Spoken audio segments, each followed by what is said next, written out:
그 낡은 경차 가지고 우리 딸한테 뭘 해줄 수 있겠어? 상견례 자리 사위 될 사람을 향한 예비 장인의 경멸 가득한 한마디가 모든 것을 바꿔놓았습니다.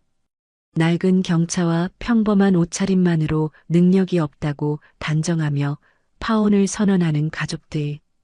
그러나 그들이 멸시했던 남자는 사실 대한민국을 쥐락펴락하는 거대 기업의 회장이었습니다. 자신을 무시한 대가로 그들의 회사가 통째로 흔들리는 것도 모른 채 그들은 행복한 미래를 꿈꾸고 있었죠. 과연 그 남자는 어떻게 복수를 시작할까요?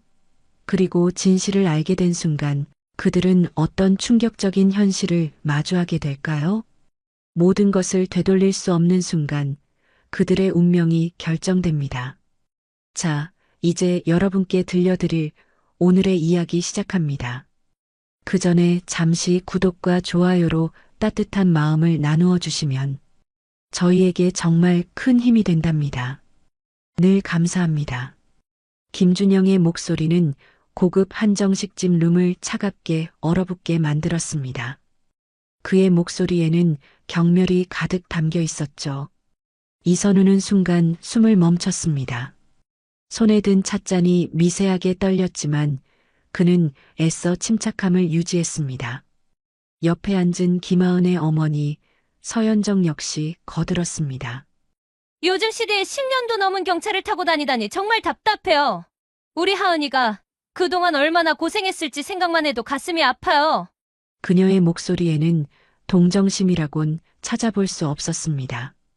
오직 노골적인 불만과 실망감만이 가득했죠. 서연정은 계속해서 이선우를 위아래로 훑어보며 혀를 찼습니다. 옷차림도 그렇고 시계도 없고 정말 이해가 안 가네요. 이선우는 고개를 숙인 채 말했습니다.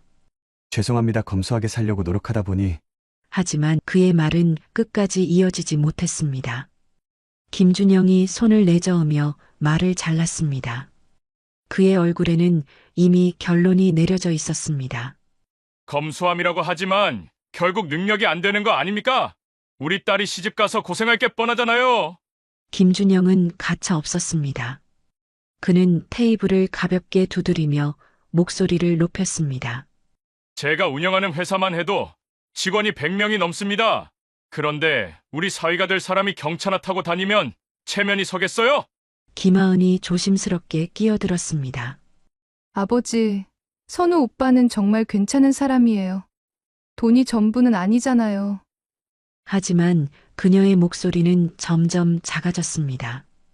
부모님의 차가운 시선 앞에서 김하은도 위축될 수밖에 없었죠. 그녀는 이선우의 손을 조용히 잡으며 미안하다는 눈빛을 보냈습니다. 돈이 전부가 아니라고? 세상이 얼마나 각박한데 그런 순진한 소리를 하고 있어. 서연정은 목소리를 높였습니다. 그녀의 말에는 차가운 현실주의가 담겨 있었습니다. 우리가 하은이를 얼마나 소중하게 키웠는데 고생만 시킬 사람한테 보낼 수는 없어요. 대학교 교육비만 해도 얼마나 들어갔는지 아세요? 그녀는 이선우를 위아래로 훑어보며 한숨을 내쉬었습니다. 김준영이 다시 입을 열었습니다. 솔직히 말씀드리자면 처음 하은이가 남자친구 있다고 했을 때는 기대했었어요. 그런데 오늘 보니까 실망이 너무 크네요. 그의 말투는 점점 더 직설적이 되어갔습니다. 다른 집 아들들은 벤츠나 BMW는 기본으로 타는데 경차라니? 이선우의 손이 무의식적으로 주머니 속 차 열쇠를 만졌습니다. 그 낡은 경차의 열쇠가 이렇게까지 큰 논란거리가 될 줄은 몰랐습니다. 하지만 그는 여전히 참고 있었습니다. 김하은을 진심으로 사랑했고 그녀의 가족들과도 좋은 관계를 맺고 싶었거든요. 그의 마음속 깊은 곳에서는 다른 감정들이 꿈틀거리고 있었지만 아직은 때가 아니었습니다. 저는 하은이를 정말 사랑합니다. 비록 지금은 부족하지만 열심히 노력해서. 이선우가 간신히 입을 열었습니다. 하지만 그의 진심 어린 고백도 냉소적인 웃음으로 돌아왔습니다. 서연정은 코웃음을 쳤습니다. 사랑만으로 밥 먹고 사나요? 현실을 좀 봐요, 현실을. 우리 하은이가 지금까지 얼마나 좋은 환경에서 자랐는데 갑자기 생활 수준을 낮출 수는 없잖아요. 분위기는 점점 더 험악해져 갔습니다. 이선우는 깊은 숨을 들이마시며 마음을 다잡았습니다. 그의 눈빛이 잠깐 차갑게 변했다가 다시 온화해졌습니다. 아직은 때가 아니었죠. 하지만 언젠가는 이들이 후회할 날이 올 것이라는 것을 그는 알고 있었습니다. 집으로 돌아가는 길, 이선우는 자신의 낡은 경차 안에서 깊은 생각에 잠겼습니다. 핸들을 잡은 손에 힘이 들어갔죠. 그동안 참아왔던 감정들이 올라오고 있었습니다. 할아버지의 가르침대로 겸손하게 살아왔지만 이런 식으로 무시당할 이유는 없었거든요. 휴대폰이 울렸습니다. 김하은이었습니다. 선우 오빠, 오늘 정말 미안해. 부모님이 너무 심하게 말씀하셨지. 그녀의 목소리에는 미안함이 가득했습니다. 하지만 동시에 어떤 체념 같은 것도 느껴졌죠. 괜찮습니다. 이해해요. 이선우가 담담하게 대답했습니다. 하지만 그의 마음속은 전혀 괜찮지 않았습니다. 김하은조차도 부모님의 말에 완전히 반박하지 못했던 모습이 떠올랐거든요. 그런데 오빠, 김하은의 목소리가 더욱 작아졌습니다. 부모님이 다시 생각해보자고 하셨어. 우리 결혼 말이야. 그 말을 들은 순간 이선우의 표정이 굳어졌습니다. 결국 이런 결과로 이어지는 건가? 알겠습니다. 이선우의 대답은 차갑게 들렸습니다. 김하은은 그의 변한 목소리 톤을 눈치챘지만 더 이상 할 말이 없었습니다. 결국 통화는 그렇게 끝났습니다. 이선우는 경차를 세우고 깊은 숨을 내쉬었습니다. 그동안 자신이 얼마나 순진했는지 깨달았습니다. 진정한 사랑이라고 믿었던 것들이 결국 돈과 지위 앞에서는 무너져버리는 것을 목격했거든요. 그의 눈빛이 서서히 변하기 시작했습니다. 할아버지의 가르침도 좋지만 때로는 자신의 진짜 모습을 보여줄 필요가 있었습니다. 특히 이렇게 무시당했을 때는 말입니다. 이선우는 주머니에서 다른 휴대폰을 꺼냈습니다. 평소에는 사용하지 않던 회장으로서의 그가 사용하는 전용 휴대폰이었습니다. 화면에는 수많은 미확인 전화와 메시지들이 쌓여 있었습니다. 모두 중요한 비즈니스 관련 내용들이었죠. 이선우는 잠시 그 화면을 바라보다가 다시 주머니에 넣었습니다. 아직은 때가 아니었습니다. 하지만 곧 그때가 올 것이라는 것을 그는 알고 있었습니다. 다음 날 아침, 이선우는 평소처럼 출근했습니다. 하지만 그의 마음속에는 어제와는 다른 감정들이 자리 잡고 있었습니다. 회사 동료들은 그의 변화를 눈치채지 못했지만 이선우 자신은 분명히 달라진 것을 느꼈습니다. 점심시간에 김하은에게서 문자가 왔습니다. 오빠, 시간 되면 잠깐 만날 수 있을까요? 할 말이 있어요. 이선우는 잠시 망설이다가 답장을 보냈습니다. 네, 어디서 만날까요? 카페에서 만난 김하은의 표정은 어두웠습니다. 그녀는 커피잔을 양손으로 감싸며 조심스럽게 입을 열었습니다. 오빠, 어제 부모님과 긴 얘기를 했어. 이선우는 이미 그 대화의 결과를 짐작하고 있었지만 조용히 들었습니다. 부모님이 우리 결혼에 대해서 다시 생각해보자고 하셨어. 아니, 사실은 반대하신다고 해야 맞겠네. 김하은의 목소리는 떨리고 있었습니다. 그녀는 고개를 들어 이선우를 바라봤습니다. 정말 미안해. 이선우는 담담하게 물었습니다. 그래서 한 씨, 생각은 어떤가요? 그의 질문에 김하은은 당황스러워했습니다. 사실 그녀도 부모님의 말이 완전히 틀렸다고는 생각하지 않았거든요. 나도 잘 모르겠어. 김하은의 솔직한 대답이었습니다. 오빠를 정말 좋아하지만 현실적인 부분도 무시할 수는 없잖아. 결혼은 사랑만으로 되는 게 아니라고 하니까. 그녀의 말은 점점 작아졌습니다. 그 순간 이선우는 확신했습니다. 김하은도 결국 그들과 다르지 않다는 것을요. 진정한 사랑이라고 믿었던 것이 돈과 지위 앞에서 이렇게 쉽게 흔들리는 것을 보니 실망감이 컸습니다. 알겠습니다. 이선우가 일어섰습니다. 하은 씨의 선택을 존중하겠습니다. 그동안 좋은 시간이었습니다. 그의 말투는 차분했지만 어떤 차가움이 느껴졌습니다. 김하은은 급하게 그의 손을 잡았습니다. 오빠, 이해해줘.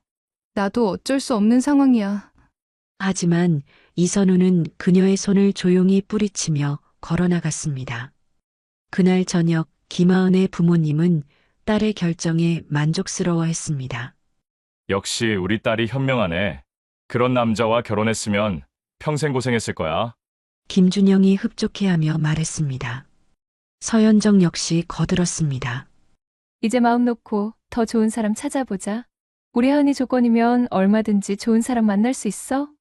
그들은 이선우를 정리한 것이 최선의 선택이라고 확신했습니다. 하지만 김하은의 마음은 복잡했습니다. 이선우의 마지막 차가운 눈빛이 계속 생각났거든요. 그동안 본 적 없던 표정이었습니다. 마치 다른 사람을 보는 것 같았죠. 며칠 후 김준영이 운영하는 중앙산업에 이상한 일들이 일어나기 시작했습니다. 주요 거래처들이 하나둘씩 계약을 재검토하겠다는 연락을 해왔습니다. 갑자기 왜 이러는 거지? 그는 당황스러워했습니다. 처음에는 일시적인 현상이라고 생각했지만 시간이 지날수록 상황은 더욱 심각해졌습니다. 은행에서도 대출 조건을 재검토하겠다는 통보가 왔습니다. 20여 년간 쌓아온 신뢰관계가 갑자기 흔들리고 있었죠. 이상하네. 뭔가 잘못되고 있어. 김준영은 불안해하기 시작했습니다. 하지만 그는 아직 이 모든 일들이 이선우와 연관된 것인지 전혀 알지 못했습니다. 이선우라는 이름은 그의 머릿속에서 이미 잊힌 과거였거든요. 김준영은 자신이 운영하는 중소제조업체 중앙산업의 사장이었습니다. 직원 100여 명 규모의 회사로는 나름 성공한 편이었죠. 그래서 그는 항상 자부심을 가지고 있었습니다. 특히 딸의 결혼 상대에 대해서는 더욱 까다로운 기준을 가지고 있었죠. 하은아, 아빠가 왜 그 남자를 반대하는지 알지? 아빠가 이 나이까지 살면서 사람 보는 눈은 생긴 거야. 그 남자는 안 돼. 그의 목소리에는 확신이 가득했습니다. 김하은은 여전히 복잡한 마음이었지만 고개를 끄덕였습니다. 네, 아빠. 알겠어요.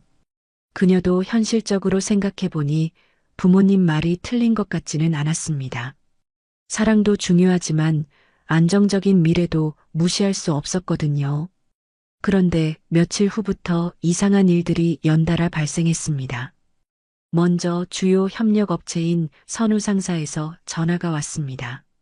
김 사장님, 죄송하지만 다음 분기 계약을 좀 재검토해야 할 것 같습니다.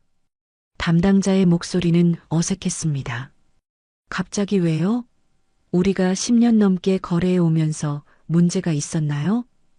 김준영은 당황스러워했습니다. 선우상사는 그의 회사 매출의 30%를 차지하는 중요한 거래처였거든요. 그게 회사 사정상 어쩔 수 없이 상대방은 명확한 이유를 말하지 않았습니다. 그저 미안하다는 말만 반복했죠. 김준영은 뭔가 이상하다는 생각이 들었지만 아직 심각하게 받아들이지는 않았습니다. 하지만 그것은 시작에 불과했습니다. 이틀 후에는 또 다른 주요 거래처에서 비슷한 연락이 왔습니다. 김 사장님, 정말 죄송한데 저희도 내부 사정으로 인해서 똑같은 패턴이었습니다. 김준영의 얼굴이 굳어지기 시작했습니다. 뭔가 이상해. 이렇게 동시에 문제가 생길 리가 없는데. 그는 급히 다른 거래처들에게 연락을 해봤습니다. 하지만 돌아오는 대답들은 모두 비슷했습니다. 은행에서도 연락이 왔습니다. 사장님, 대출 조건을 재검토해야겠습니다. 최근 시장 상황이 좋지 않아서 담당자의 말에 김준영은 더욱 당황스러워했습니다. 지금까지 한 번도 연체한 적 없는 우량 고객이었는데 갑자기 왜 이러는 건지 이해할 수 없었죠. 여보, 뭔가 이상해요. 김준영이 아내 서연정에게 털어놓았습니다. 회사에 무슨 일이 생기고 있는 것 같아요. 거래처들이 갑자기 계약을 재검토한다고 하고 은행도 마찬가지고 그의 목소리에는 불안감이 묻어나왔습니다. 서연정도 걱정스러운 표정을 지었습니다. 혹시 경쟁업체에서 뭔가 공작을 하는 건 아닐까요? 하지만 김준영은 고개를 저었습니다. 그럴 리가. 우리가 그렇게 큰 회사도 아닌데 누가 굳이 그런 짓을 하겠어? 김하은도 아버지의 걱정스러운 모습을 보며 불안해졌습니다. 아빠, 정말 괜찮으실 거지? 그녀의 물음에 김준영은 억지로 미소를 지었습니다. 괜찮다, 괜찮아. 일시적인 현상일 거야. 하지만 상황은 점점 더 악화되고 있었습니다. 일주일 만에 주요 거래처의 절반 이상이 계약 중단을 통보해 왔습니다. 김준영은 급히 대책회의를 소집했지만 뚜렷한 해결책을 찾을 수 없었습니다. 사장님, 이상합니다. 모든 업체가 동일한 시기에 같은 결정을 내리는 건 우연이라고 보기 어려워요. 경영관리팀장이 조심스럽게 의견을 내놓았습니다. 누군가 의도적으로 우리를 타겟으로 하고 있는 것 같습니다. 김준영의 얼굴이 창백해졌습니다. 그럼 우리가 누군가에게 찍힌 거라는 말인가? 하지만 그는 도대체 누가 왜 자신을 이렇게 만들고 있는지 전혀 짐작할 수 없었습니다. 그의 머릿속에는 이선우라는 이름조차 떠오르지 않았습니다. 이선우는 그저 평범한 중소기업 직원이었고 이런 대규모 경제적 타격을 가할 만한 능력이 있다고는 전혀 생각하지 않았거든요. 이선우는 며칠간 평소와 다름없이 생활했습니다. 회사에 출근하고 업무를 처리하고 집에 돌아와 저녁을 먹는 일상이었죠. 하지만 그의 마음속에는 분명한 계획이 자리 잡고 있었습니다. 김하은과 그 가족들이 자신을 어떻게 대했는지 그 모든 것을 기억하고 있었습니다. 특히 김하은의 아버지가 했던 말들이 생생했습니다. 제가 운영하는 회사만 해도 직원이 100명이 넘습니다. 경차나 타고 다니면 체면이 서겠어요? 그런 오만한 태도들이 이선우의 기억 속에 선명하게 남아 있었죠. 이선우는 김준영이 운영하는 중앙산업에 대해 조사를 시작했습니다. 그의 또 다른 휴대폰에는 이미 모든 정보가 들어와 있었습니다. 선우그룹의 정보력은 상당했거든요. 직원 수, 매출 규모, 주요 거래처, 은행 거래 현황까지 모든 것이 파악되어 있었죠. 흥미롭네요. 이선우가 혼자 중얼거렸습니다. 중앙산업은 생각보다 여러 대기업과 연결되어 있었습니다. 그리고 그 대기업들 중 상당수가 선우그룹과 직간접적으로 관련이 있었죠. 이것은 예상보다 일이 쉬워질 수 있다는 의미였습니다. 이선우는 먼저 선우그룹의 계열사 중 하나인 선우상사의 구매팀장에게 연락했습니다. 안녕하세요, 회장님. 상대방의 목소리에는 긴장감이 묻어 있었습니다. 이선우가 직접 연락하는 경우는 매우 드물거든요. 중앙산업이라는 회사 아시나요? 이선우의 질문에 구매팀장은 잠시 생각했습니다. 네. 저희와 간접적으로 거래하는 중소업체 중 하나입니다. 왜 그러신가요? 그 회사와의 모든 거래를 중단해 주세요. 그리고 협력 업체들에게도 동일한 조치를 취하도록 권고해 주시고요. 이선우의 말은 간단했지만 파급력은 엄청났습니다. 구매팀장은 당황스러워했습니다. 회장님, 혹시 무슨 문제가 있었나요? 하지만 이선우는 자세한 설명을 하지 않았습니다. 제가 지시한 대로만 해주시면 됩니다. 이어서 이선우는 선우그룹과 관련된 다른 계열사들에도 비슷한 지시를 내렸습니다. 직접적인 거래 관계가 없더라도 영향력을 행사할 수 있는 방법들이 있었습니다. 선우그룹의 위상이면 충분히 가능한 일이었죠. 금융권에도 연락했습니다. 선우그룹의 주거래 은행 중 하나가 바로 중앙산업의 거래 은행이기도 했거든요. 중앙산업의 신용 등급을 재검토해 주세요. 그리고 대출 조건도 다시 평가해 보시고요. 이선우의 한마디로 김준영의 금융 생명줄이 흔들리기 시작했습니다. 모든 지시가 끝난 후 이선우는 창밖을 바라보며 생각에 잠겼습니다. 이것은 복수가 아니라 교육이라고 생각했습니다. 돈과 지위로 사람을 판단하는 사람들에게 진짜 돈과 지위가 무엇인지 보여주는 것이었죠. 김하은에게서도 연락이 왔습니다. 오빠, 아버지 회사에 무슨 일이 생긴 것 같아. 갑자기 거래처들이 계약을 중단한다고 하고 그녀의 목소리에는 불안감이 가득했습니다. 그런가요? 무슨 일인지 모르겠네요. 이선우의 대답은 담담했습니다. 마치 정말 모르는 것처럼 들렸죠. 김하은은 혹시 이선우가 도움을 줄 수 있을까 하는 마음으로 연락한 것이었지만 그가 중소기업 직원일 뿐이라는 것을 다시 한번 깨달았습니다. 그냥 누군가에게 털어놓고 싶어서 연락했어. 김하은이 작은 목소리로 말했습니다. 이선우는 그녀의 말을 들으며 차가운 미소를 지었습니다. 아직 그들은 무엇이 일어나고 있는지 전혀 모르고 있었습니다. 힘내세요. 곧 해결될 거예요. 이선우의 말에는 어떤 확신이 담겨 있었습니다. 물론 김하은은 그 확신의 진짜 의미를 알 수 없었지만요. 일주일이 지나자 중앙산업의 상황은 걷잡을 수 없이 악화되었습니다. 김준영은 이제 패닉 상태에 빠져 있었습니다. 주요 거래처들의 연쇄적인 계약 중단으로 인해 회사의 현금 흐름이 급격히 악화되고 있었거든요. 사장님, 이번 달 직원 급여 지급이 어려울 것 같습니다. 경리팀장이 어두운 표정으로 보고했습니다. 김준영은 머리를 감싸며 한숨을 내쉬었습니다. 어떻게 이런 일이? 도대체 누가 우리를 이렇게 만든 거야? 하지만 그는 여전히 이선우와 이 사태를 연결지어 생각하지 못했습니다. 이선우는 그저 평범한 중소기업 직원이었고 이런 대규모 경제적 타격을 가할 만한 능력이 있다고는 전혀 생각하지 않았거든요. 그날 저녁 김하은이 아버지를 찾아왔습니다. 아빠, 정말 심각한 거야? 그녀의 얼굴에는 걱정이 가득했습니다. 김준영은 딸 앞에서 약한 모습을 보이고 싶지 않았지만 현실을 숨길 수는 없었습니다. 좀 어려운 상황이긴 하다. 하지만 아빠가 해결할 거야. 김준영이 억지로 밝은 목소리를 냈지만 김하은은 그의 진짜 상태를 알 수 있었습니다. 아버지의 얼굴에는 그동안 본 적 없는 초조함과 불안감이 역력했습니다. 김하은은 문득 이선우가 생각났습니다.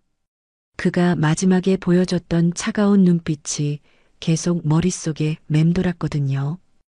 혹시 그와 관련이 있을까? 하는 생각도 들었지만 곧 고개를 저었습니다. 그럴 리 없었습니다. 한편 이선우는 상황을 지켜보며 다음 단계를 준비하고 있었습니다. 그는 선우그룹의 회장실에서 비서진들과 회의를 진행하고 있었습니다. 중앙산업 관련 건은 어떻게 진행되고 있나요? 회장님 말씀하신 대로 모든 계열사에서 관련 거래를 중단했습니다. 협력 업체들도 동참하고 있고요. 비서실장이 보고했습니다. 예상보다 빠르게 효과가 나타나고 있습니다. 이선우는 고개를 끄덕였습니다. 좋습니다. 그런데 아직 끝난 게 아니에요. 이제 그들이 진짜 누구를 건드렸는지 알게 해줘야죠. 그의 눈빛에는 차가운 결의가 담겨 있었습니다. 혹시 직접 나서실 계획이신가요? 비서실장이 조심스럽게 물었습니다. 이선우는 잠시 생각하더니 대답했습니다. 때가 되면 그들 앞에 나타날 겁니다. 하지만 아직은 아니에요. 그 무렵 김준영은 마지막 희망이라도 붙잡듯 여기저기 도움을 요청하고 있었습니다. 동업계 선배들, 오랜 거래처 사장들, 심지어 경쟁업체에까지 연락해봤지만 모두 미안하다는 말만 돌아왔습니다. 특히 이상한 점은 모든 사람들이 비슷한 반응을 보인다는 것이었습니다. 김 사장님, 정말 미안한데 지금은 저희도 상황이 마치 누군가 조율한 것처럼 모든 답변이 비슷했습니다. 뭔가 있다. 분명히 뭔가 있어. 김준영은 확신했지만 그 배우를 알 수 없었습니다. 대체 누가 이런 막강한 영향력을 행사할 수 있는 건지, 그리고 왜 자신을 타겟으로 삼은 건지 전혀 짐작할 수 없었죠. 김하은의 어머니 서연정도 남편의 변화를 느꼈습니다. 여보, 정말 괜찮은 거예요? 요즘 너무 힘들어 보이는데. 하지만 김준영은 가족들 앞에서만큼은 강한 모습을 유지하려고 노력했습니다. 괜찮다고 했잖아. 곧 해결될 거야. 하지만 그의 목소리에는 예전의 자신감이 사라져 있었죠. 오히려 절망감에 가까운 감정이 묻어나오고 있었습니다. 그날 밤 김하은은 이선우에게 전화를 걸었습니다. 오빠, 혹시 시간 되면 만날 수 있을까요? 정말 힘들어서. 그녀의 목소리에는 지친 기색이 역력했습니다. 이선우는 잠시 망설이다가 대답했습니다. 네. 어디서 만날까요? 이제 그들에게 진실을 알려줄 때가 왔다고 생각했거든요. 이선우와 김하은은 조용한 카페에서 만났습니다. 김하은의 얼굴에는 피로와 걱정이 역력했습니다. 그녀는 커피잔을 양손으로 감싸며 조심스럽게 입을 열었습니다. 오빠, 아버지 회사가 정말 위험해. 이대로 가면 망할 수도 있대. 이선우는 담담한 표정으로 그녀를 바라봤습니다. 그런가요? 정말 안타깝네요. 그의 반응은 예상보다 차가웠습니다. 김하은은 뭔가 이상함을 느꼈지만 계속 말을 이어갔습니다. 혹시 오빠 회사에서 도움이 될 만한 일이 있을까요? 아니면 아는 사람 중에. 김하은의 말에 이선우는 작은 웃음을 지었습니다. 그 웃음에는 씁쓸함이 담겨 있었습니다. 제가 뭘 도와드릴 수 있겠어요? 저는 그냥 평범한 회사원인데요. 이선우의 말에 김하은은 고개를 숙였습니다.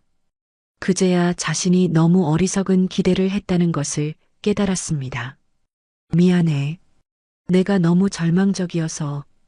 김하은이 사과했습니다.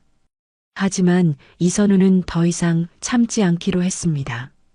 이제 진실을 말할 때가 왔습니다. 하은 씨, 한 가지 궁금한 게 있어요. 이선우가 갑자기 진지한 표정을 지었습니다.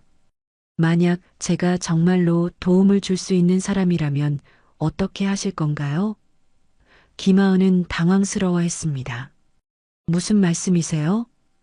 이선우는 주머니에서 다른 휴대폰을 꺼냈습니다. 김하은이 한 번도 본 적 없는 고급스러운 휴대폰이었습니다. 잠깐만요. 이선우가 전화를 걸었습니다. 네, 저예요. 중앙산업 관련해서 모든 조치를 해제해 주세요. 네, 지금 당장이요. 짧은 통화였지만 김하은의 눈이 커졌습니다. 오빠 방금 뭐라고 한 거야? 김하은이 떨리는 목소리로 물었습니다. 이선우는 그녀를 차분히 바라보며 말했습니다. 하은 씨 아버지 회사에 일어난 모든 일들 제가 한 겁니다. 김하은은 믿을 수 없다는 표정을 지었습니다. 말도 안 돼. 오빠가 어떻게? 하지만 이선우의 다음 말에 그녀는 완전히 얼어붙었습니다. 저는 선우그룹의 회장입니다. 이선우. 그러니까 선우그룹의 그 이선우예요. 이선우의 고백에 김하은은 말을 잃었습니다. 선우그룹이라면 대한민국에서 손꼽히는 대기업이었거든요. 거짓말이지?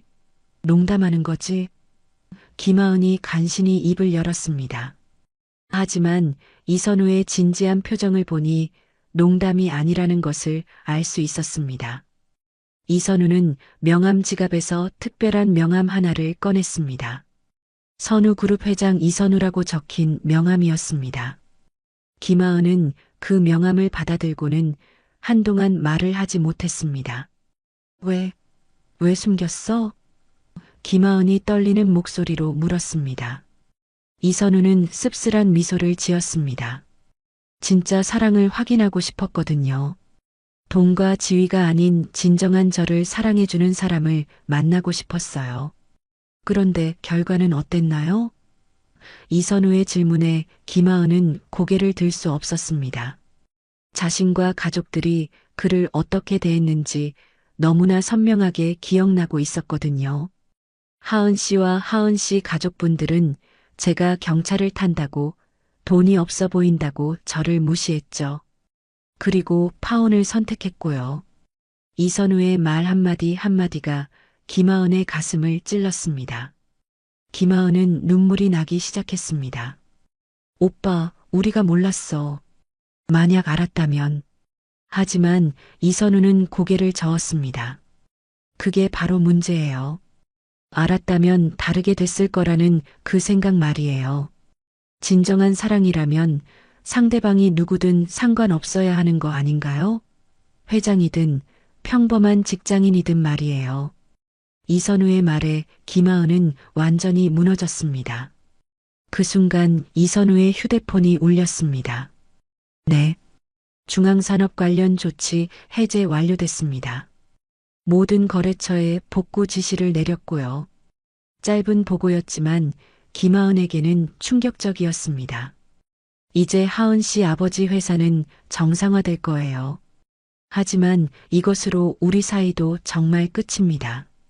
이선우가 자리에서 일어섰습니다. 김하은은 그의 손을 잡으려 했지만 그는 이미 돌아서고 있었습니다. 다음 날 아침 중앙산업에는 기적 같은 일이 일어났습니다. 그동안 계약을 중단했던 거래처들이 하나둘씩 연락을 해왔습니다. 김 사장님 죄송합니다. 다시 거래를 재개하고 싶습니다. 모두 똑같은 말이었습니다.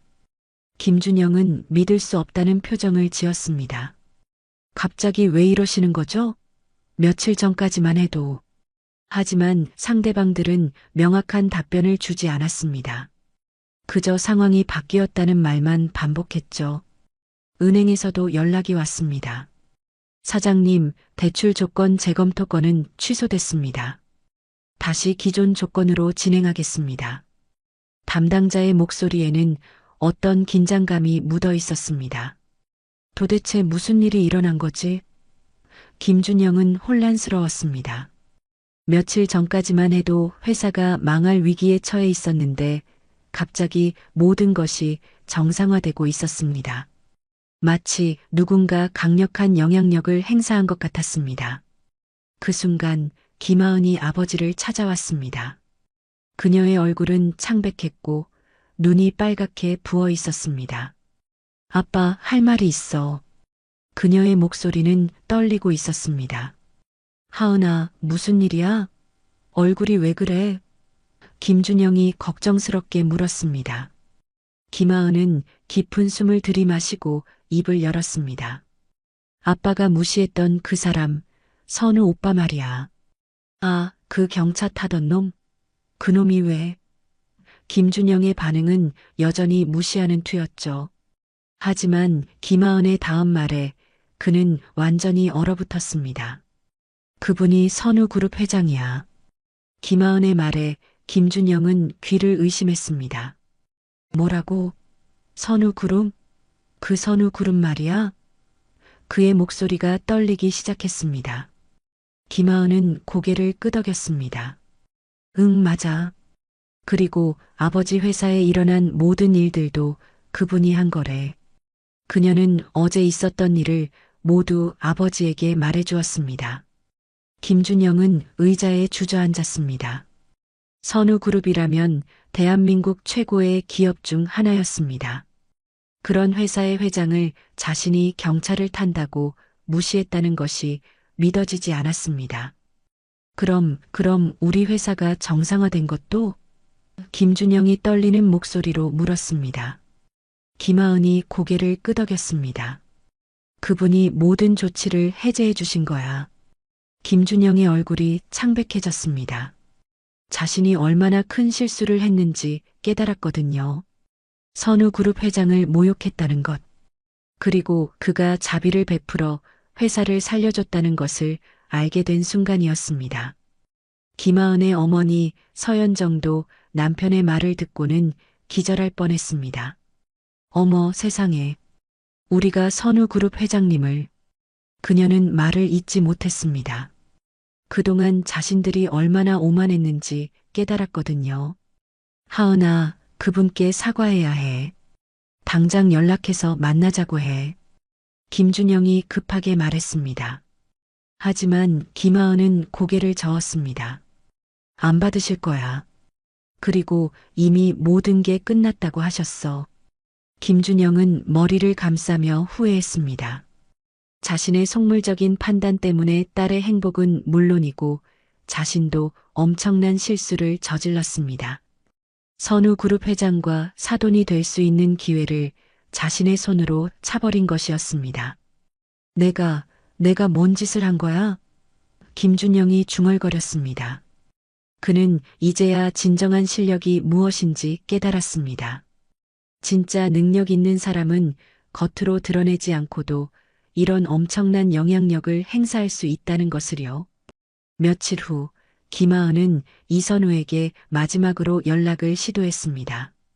하지만 그의 번호는 이미 바뀌어 있었습니다. 그녀는 그제서야 모든 것이 정말 끝났다는 것을 받아들였습니다. 김준영과 그의 가족들은 이후로도 오랫동안 후회와 함께 살아야 했습니다. 진정한 보석을 알아보지 못하고 겉모습만으로 판단했던 자신들의 어리석음을 매일 되새기며 말입니다. 그들은 이제 알았습니다. 진짜 실력 있는 사람은 절대 자랑하지 않는다는 것을, 그리고 사람을 외모나 소유물로 판단해서는 안 된다는 것을요. 이선우는 그 후 다시 평범한 일상으로 돌아갔습니다. 하지만 이번 일을 통해 그도 깨달은 것이 있었습니다. 진정한 사랑을 찾기 위해서는 더욱 신중해야 한다는 것을요. 그는 언젠가 자신의 진짜 모습을 있는 그대로 사랑해줄 사람을 만날 것이라고 믿었습니다. 이 이야기는 진정한 품격은 겉모습이나 소유물이 아닌 사람을 향한 존중에서 나온다는 것을 보여줍니다. 겉모습에 가려진 진실을 보지 못했던 사람들의 어리석음은 결국 스스로를 파멸로 이끌었지만 동시에 진정한 가치와 사랑을 지키는 것의 중요성을 일깨워 주었습니다. 늘 귀한 시간을 내어 저희와 함께 해주시는 구독자 여러분, 진심으로 감사드립니다. 오늘 이야기가 여러분의 마음에 작은 울림이 되었기를 바랍니다. 혹시 나누고 싶은 이야기가 있다면 댓글로 마음을 전해주세요. 여러분의 따뜻한 한마디가 저희에게는 큰 힘이 됩니다. 오늘도 함께 해주셔서 감사합니다. 한순간에 모든 것이 무너졌습니다. 세상 그 누구보다 다정했던 남편이 제 어머니에게 차마 입에 담지 못할 욕설을 퍼붓고 손을 올렸습니다. 찰싹 소리와 함께 제 완벽했던 세상은 산산조각 났습니다. 그날 저는 평생을 바쳐 쌓아 올린 행복의 성이 한낱 모래성에 불과했다는 걸 깨달았죠. 하지만 지옥의 입구에서 저는 또 다른 길을 보았습니다. 남편이 감히 건드리지 못할 거대한 힘, 그가 평생을 무시했던 제 과거 속에 숨겨져 있던 비밀. 내가 당신을 너무 높이 올려놓았지. 이제 내가 당신을 끌어내릴 차례야. 가장 달콤한 미소로 남편을 배웅하는 아내. 그녀가 손에 쥔 것은 단순한 만년필이 아니었습니다. 그것은 그의 모든 것을 빼앗을 파멸의 열쇠였습니다. 그가 가장 높이 올라갔을 때 그녀의 가장 잔인한 복수가 시작됩니다. 과연 그녀는 자신의 모든 것을 걸고 이 지독한 복수를 완성할 수 있을까요? 그리고 그녀가 되찾으려 하는 것은 단순한 복수일까요? 아니면 잃어버렸던 자신의 삶 그 자체일까요? 모든 것을 잃고 나서야 시작되는 진짜 이야기. 당신이 알고 있던 이야기는 이제부터 완전히 달라집니다. 자, 이제 여러분께 들려드릴 오늘의 이야기 시작합니다. 그 전에 잠시 구독과 좋아요로 따뜻한 마음을 나누어 주시면 저희에게 정말 큰 힘이 된답니다. 늘 감사합니다. 이 늙은 년이 감히 나한테 훈계질이야. 닥쳐. 순간 제 귀를 의심했습니다. 세상 그 누구보다 다정했던 제 남편, 도진이었습니다. 제 어머니에게 차마 입에 담지 못할 쌍욕을 퍼붓는 그의 목소리가 지독한 소음처럼 귓속을 파고들었죠. 그리고 찰싹하는 소리가 거실의 정적을 갈랐습니다. 설마 하던 제 눈앞에서 남편의 손이 올라갔고 매정하게 엄마의 뺨을 내리쳤습니다. 모든 것이 사실이었습니다. 제 평생의 자부심이었던 남자의 추악한 민낯이 드러난 순간이었어요. 시간이 얼마나 흘렀을까요? 제 귀에는 아무 소리도 들리지 않았습니다. 세상의 모든 소음이 한순간에 멈춘 듯 지독한 이명만이 귓속을 울렸습니다. 벌겋게 부어오른 엄마의 뺨, 그 위를 덮고 있는 엄마의 작고 떨리는 손, 그리고 바닥에 흩어진 와인잔의 파편들. 이 모든 것이 마치 시간이 멈춘 그림처럼 제 망막에 고통스럽게 새겨졌습니다. 불과 몇 시간 전까지만 해도 이 집은 저의 완벽한 행복을 상징하는 공간이었죠. 한강의 물결이 금빛으로 부서지는 풍경이 한눈에 들어오는 최고급 주상복합 아파트. 계절마다 제가 직접 고른 생화가 향기를 뿜어내고 최고급 원목 마루는 먼지 한 톨 없이 반짝였습니다. 사람들은 제게 말하곤 했습니다. 민정 씨는 정말 복받은 사람이라고요. 가난한 고학생을 대한민국 최고 로펌의 파트너 변호사로 만들었으니 이만한 성공이 어디 있냐고 부러워했었죠. 그럴 때마다 저는 수줍게 웃으며 답했습니다.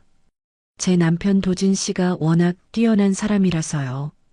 저는 그저 곁에서 밥해주고 옷 다려준 것밖에 없어요. 하지만 제 속마음은 달랐습니다. 저 남자의 눈부신 성공은 모두 내가 만든 거야라는 강한 자부심이 제 안에 가득했습니다. 그런데 이 완벽한 성을 쌓아 올린 남자가 제 어머니에게 폭력을 휘두르다니요. 그날 제가 평생 지켜온 세상에 금이 가기 시작했습니다. 그 작은 균열이 제 모든 것을 삼켜버릴 거대한 지진의 시작일 줄은 그때는 까맣게 몰랐습니다. 저는 여전히 그 자리에 못 박힌 듯 서서 짐승처럼 씩씩거리는 도진과 영혼이 빠져나간 사람처럼 멍하니 앉아있는 엄마를 번갈아 바라봤습니다. 방금 전까지 저의 천국이었던 이 집이 이제는 지옥의 아가리처럼 느껴졌습니다. 내가 사랑했던 남자는 어디로 사라지고 저 괴물이 내 앞에 서 있는 걸까요? 수십 년의 세월 동안 제가 쌓아 올린 모든 것이 단 한순간에 와르르 무너져 내리고 있었습니다. 제 눈에서 뜨거운 것이 주르륵 흘러내렸지만 그것은 슬픔의 눈물이 아니었습니다. 배신감과 분노, 그리고 제 인생에 대한 처절한 회한이 뒤엉킨 용암보다 더 뜨거운 그 무언가였어요. 그 순간 제 머릿속에서 무언가 툭 하고 끊어지는 소리가 들렸습니다. 도진 씨, 당신 말이 맞아. 내가 당신을 너무 높이 올려놓았지. 이제 내가 당신을 끌어내릴 차례야. 아주 잔인하고 고통스럽게 당신이 감히 내 엄마에게 그랬던 것처럼. 바닥에 쏟아진 붉은 와인이 꼭 피처럼 보였습니다. 제가 수십 년간 가꿔온 이 완벽한 가정의 심장에서 흘러나온 피. 그 붉은 액체는 최고급 대리석 바닥의 결을 따라 천천히 그리고 잔인하게 번져나가고 있었습니다. 마치 제 인생에 번져나가는 지독한 얼룩처럼 말이죠. 처음 도진을 만났던 날이 아직도 생생합니다. 22살 풋풋했던 여대생 시절, 저는 법대 도서관에서 밤늦도록 낡은 법전을 파고들던 한 남자의 검고 깊은 눈동자에 사로잡혔었죠. 부유한 집안에서 어려움 없이 자란 저와 달리 그는 지독한 가난 속에서도 결코 좌절하지 않는 굳건한 자존심을 가진 사람이었습니다. 저는 그런 그에게 제 모든 것을 걸기로 결심했어요. 결혼을 결심했을 때 아버지는 불같이 화를 내셨습니다. 가진 것 하나 없는 고학생에게 외동딸을 줄 수 없다며 길길이 날뛰셨죠. 하지만 저는 아버지 앞에 무릎을 꿇고 빌었습니다. 저 사람 아니면 안 돼요. 내가 저 사람을 세상에서 가장 빛나는 남자로 만들겠다고 약속할게요. 결국 제 고집을 꺾지 못한 부모님은 눈물로 결혼을 허락하셨고, 그때부터 저의 전쟁 같은 삶이 시작되었습니다. 저는 부모님이 마련해 주신 작은 신혼집을 담보로 대출을 받아 그의 사법고시 뒷바라지를 시작했습니다. 낮에는 백화점에서 판매원으로 일하고 밤에는 식당 주방에서 설거지를 했습니다. 손톱 밑에는 늘 검은 때가 끼어 있었고 발은 퉁퉁 부어 잠 못 이루는 밤이 허다했죠. 그래도 저는 행복했습니다. 새벽녘에 들어와 제 손을 잡고 미안해, 고마워 속삭이는 그의 목소리 하나면 세상 모든 시름이 눈 녹듯 사라졌으니까요. 그렇게 열애 동안 그는 무려 4번의 고배를 마신 끝에 기적처럼 사법고시에 합격했습니다. 합격자 발표가 나던 날 우리는 부둥켜 안고 한참을 울었습니다. 이제 모든 고생이 끝났고 장밋빛 인생이 펼쳐질 거라고 굳게 믿었습니다. 하지만 그것은 또 다른 시작일 뿐이었습니다. 변호사가 되었지만 돈도 인맥도 없는 그에게 사건을 맡기는 사람은 아무도 없었죠. 다시 제가 나섰습니다. 아버지의 회사가 거래하던 로펌에 도진을 꽂아달라고 머리를 조아렸고 친척과 지인들에게 사건을 소개해달라며 낯 뜨거운 부탁도 마다하지 않았습니다. 그는 놀라운 속도로 성장했습니다. 타고난 두뇌와 야망은 날개를 단 듯했고 몇 해 지나지 않아 그는 대형 소송을 연달아 승리로 이끌며 법조계의 스타로 떠올랐습니다. 그가 처음으로 제게 최고급 다이아몬드 목걸이를 사주던 날, 저는 목걸이를 받아들고 엉엉 울었습니다. 이제 정말 고생 끝이야, 여보. 당신 덕분에 내가 이런 호사를 다 누린다고. 그는 그런 말 없이 저를 안아주며 말했습니다. 아니, 민정아. 당신 덕분이야. 당신 없었으면 지금의 나도 없었어. 저는 그 말을 평생의 훈장처럼 가슴에 품고 살았습니다. 그의 성공은 곧 저의 성공이었고 그의 기쁨은 저의 기쁨이었습니다. 그가 더 높이 올라갈 수 있도록 저는 그의 발밑에 깔리는 그림자 역할을 기꺼이 자처했습니다. 그런데 언제부터였을까요? 모든 것이 조금씩 삐걱거리기 시작한 것은 어느 날부터인가 그는 제 의견을 귀담아 듣지 않기 시작했습니다. 인테리어를 바꾸거나 가구를 들릴 때도 늘 제게 먼저 의견을 묻던 사람이 이제는 통보하듯 결정했습니다. 이 소파 내가 계약했어. 거실 분위기랑 잘 어울리지? 그의 말에 저는 아무 대답도 할 수 없었습니다. 그가 고른 소파는 이 집과 전혀 어울리지 않는 그저 비싸기만 한 물건이었으니까요. 저는 입을 꾹 다물었습니다. 성공한 남자의 안목에 제가 토를 달 자격이 없다고 생각했기 때문입니다. 또 어느 날은 친정 엄마가 정성껏 담가주신 김치를 보며 그가 무심코 한마디를 툭 던졌습니다. 요즘 세상에 누가 이렇게 촌스럽게 집에서 김치를 담가 먹어. 백화점에 가면 얼마든지 깔끔하고 맛있는 거 파는데. 저는 심장이 쿵 내려앉는 것 같았지만 애써 웃으며 대답했습니다. 그래도 엄마 손맛이 최고죠. 그는 더 이상 아무 말도 하지 않았지만 그의 얼굴에 스친 경멸의 빛을 저는 똑똑히 보았습니다. 그것이 시작이었습니다. 그는 점점 더 저와 친정 식구들을 자신의 성공한 세계와 어울리지 않는 사람들처럼 대하기 시작했습니다. 하지만 저는 애써 외면했습니다.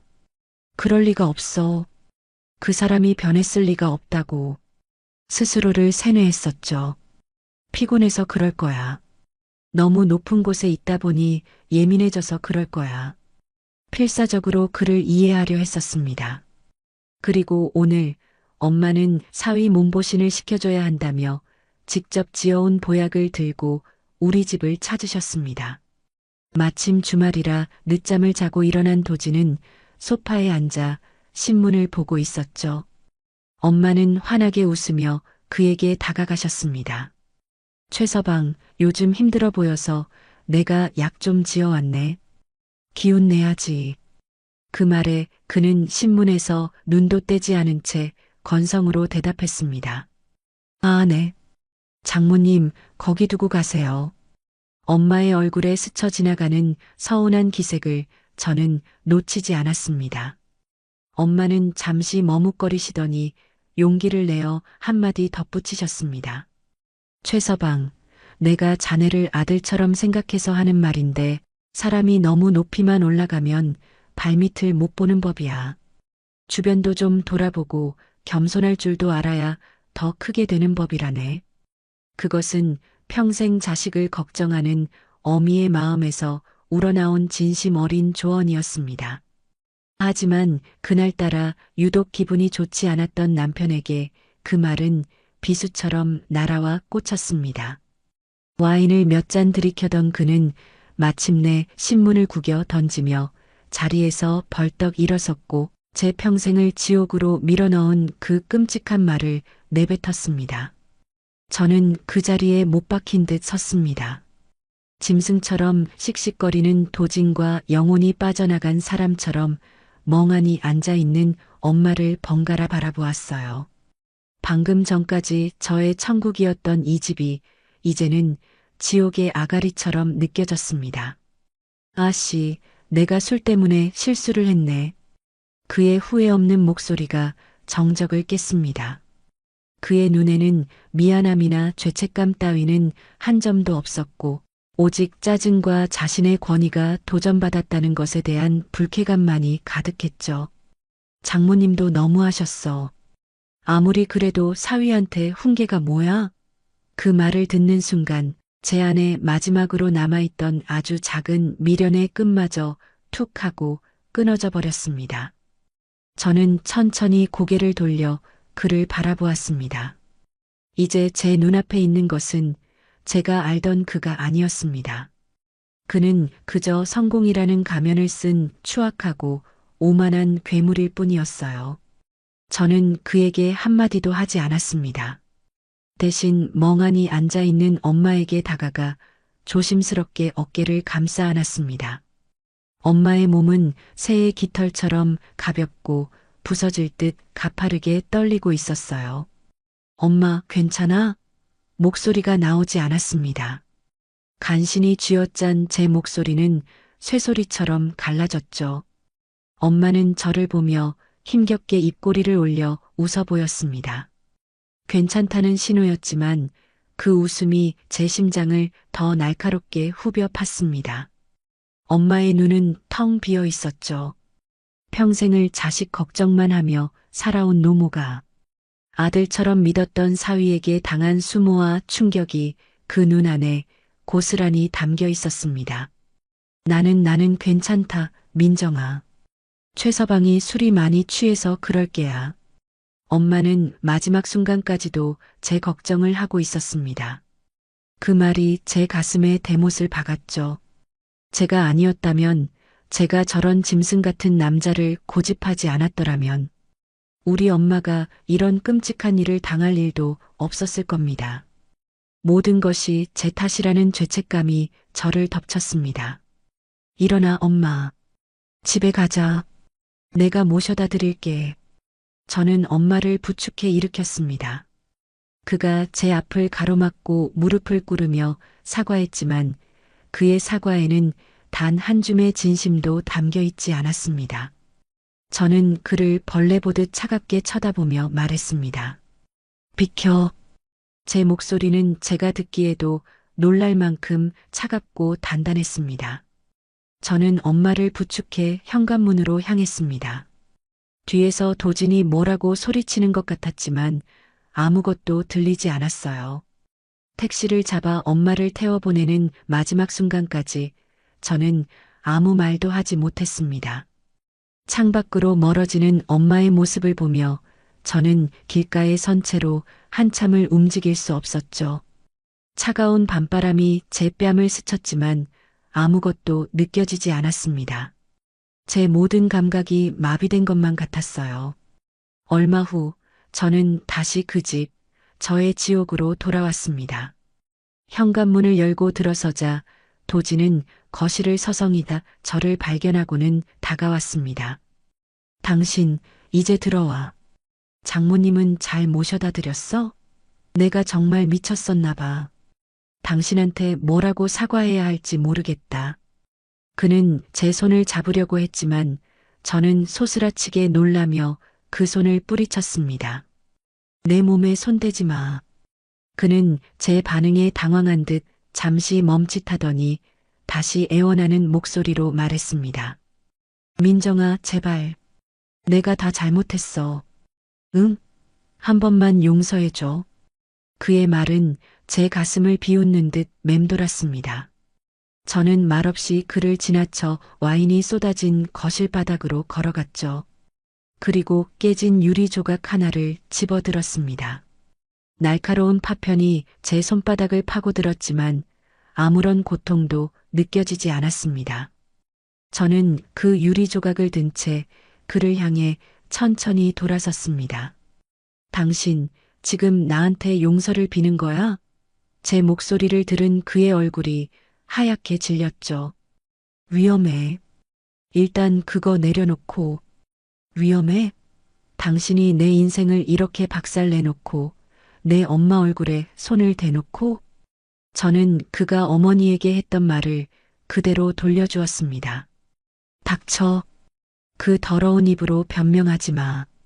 저는 손에 든 유리 조각을 바닥에 떨어뜨렸고 쨍하는 날카로운 소리가 다시 한번 울려 퍼졌습니다. 오늘부로 당신이랑 나 끝이야. 그 말을 끝으로 저는 뒤돌아서 안방으로 향했습니다. 방문을 닫고 잠금 장치를 돌리는 그 순간 저는 세상과 완벽하게 단절되었습니다. 저는 침대에 쓰러지듯 누워 텅 빈 천장을 바라보았습니다. 눈물이 흐를 것이라 생각했지만 이상하게도 눈물은 한 방울도 나지 않았습니다. 슬픔이라는 감정은 이미 저 멀리 사라져버렸고 그 자리를 채운 것은 차갑고 단단한 강철 같은 분노뿐이었습니다. 저는 자리에서 일어나 도진의 서재로 들어갔습니다. 그가 자신의 성공을 과시하기 위해 온갖 상패와 기념품들로 가득 채워놓은 공간. 저는 그가 가장 아끼는 트로피 하나를 집어들고 망설임 없이 바닥에 내동댕이 쳤습니다. 굉음과 함께 트로피가 산산조각 났지만 제 분노는 조금도 가라앉지 않았습니다. 이런 걸로는 부족해. 이런 장난감 따위로는 저는 서재 깊숙한 곳에 있는 낡은 벽장으로 향했습니다. 결혼 전부터 제가 쓰던 물건들, 이제는 거추장스럽다며 도진이 치워버리라고 했던 잡동사니들이 처박혀 있는 곳이었죠. 저는 그 안에서 먼지 쌓인 앨범 하나를 꺼내 들었습니다. 제 젊은 시절, 그리고 돌아가신 아버지의 모습이 담겨 있는 낡은 사진첩. 한 장 한 장 넘기던 제 손가락이 어느 한 사진 앞에서 멈췄습니다.